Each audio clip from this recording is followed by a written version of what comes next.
Alors c'est moi ou on a perdu genre 20 degrés en passant en automne, hein, c'est un peu abusé. Du coup, petit pull, ça fera pas de mal. Hey les geeks, c'est Mathéo et on se retrouve pour une toute nouvelle vidéo récap ciné-série, votre dose quotidienne d'actualité à ne pas manquer. Et aujourd'hui, quel programme, hein, les news de ce week-end étaient franchement très cool et j'ai assez hâte de vous les partager. Mais vous savez quoi, hein, comme d'hab, ne perdons pas plus de temps, il fait déjà assez froid comme ça, et actualisons.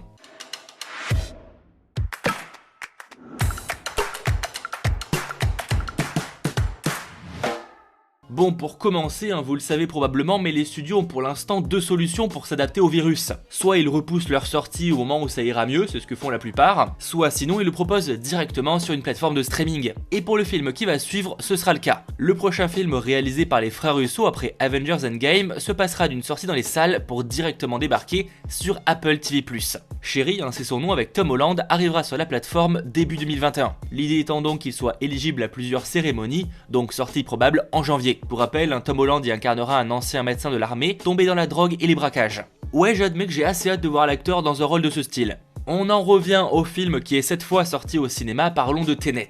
En attendant le retour du point box-office qui arrivera, je l'espère, au plus tôt, pour l'instant il n'y a pas grand chose à dire, je voulais juste vous partager le box-office actuel du nouveau Christopher Nolan. Il vient d'atteindre la barre des 280 millions de dollars à l'international, et même si ce n'est pas encore terminé, c'est malheureusement pas suffisant pour rentabiliser un film, surtout quand ça a coûté 200 millions. Alors certes, il a encore jusqu'à fin novembre pour briller, hein, puisqu'après il devrait y avoir des gros films qui devraient le concurrencer sérieusement, je pense à James Bond notamment, mais la baisse d'audience est malheureusement assez forte et il augmente que très peu chaque semaine. Et d'ailleurs, hein, ça explique les reports notamment des films Disney tout récemment ou encore des autres films de Warner Bros, et je vous renvoie vers mes vidéos dédiées où j'en parlais un peu plus en détail.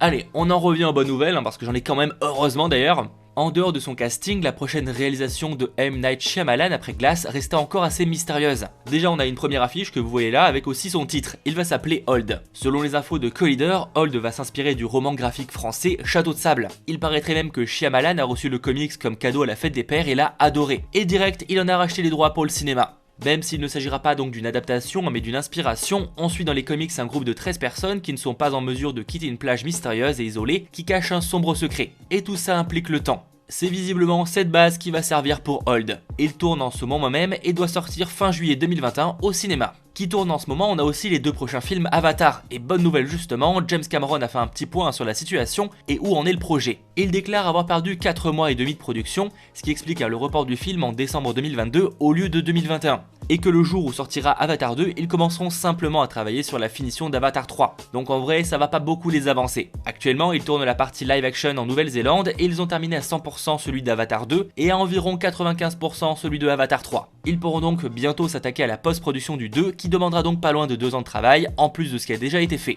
Si vous voulez tout savoir sur ces films, ma grosse vidéo Avatar, hein, tout savoir sur le nouveau Star Wars, c'est comme ça que je l'ai appelé, est dispo. Allez, on rechange de sujet, parlons mercato casting. Les deux premières infos ont beaucoup fait parler d'ailleurs sur les réseaux sociaux, hein, notamment Twitter forcément, mais Disney par exemple vient de recruter l'actrice Yara Shahidi pour jouer Clochette dans Peter Pan et Wendy, réalisé par David Lowery. Au casting, elle rejoint ainsi Jude Law, hein, qui jouera le capitaine Crochet. Pas de date de sortie pour l'instant, mais la sortie est prévue pour le cinéma, et vu le planning, ça n'arrivera pas avant 2022, voire 2023. Côté DC Comics, après moult hypothèses, oui, j'ai utilisé le mot moult, on sait qu'il va jouer Hawkman dans le film Black Adam aux côtés de Dwayne Johnson.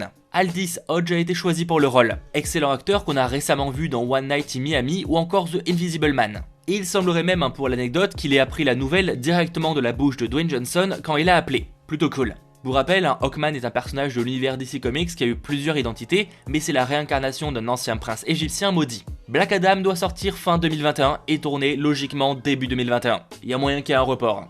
Dernière info casting avant d'arriver sur des news encore plus cool, Basil Hayden Benz, je sais pas du tout comment ça se prononce, vient de rejoindre la série de Netflix The Witcher pour y jouer Eskel, personnage que devait jouer un autre acteur qui a même d'ailleurs tourné ses scènes. Mais comme il vient de quitter le show car son planning n'était plus compatible avec le nouveau tournage, hein, qui a été donc reporté suite au virus, et ben il a été remplacé. Et j'imagine que ces scènes en question seront refaites. La saison 2 de The Witcher est attendue pour 2021.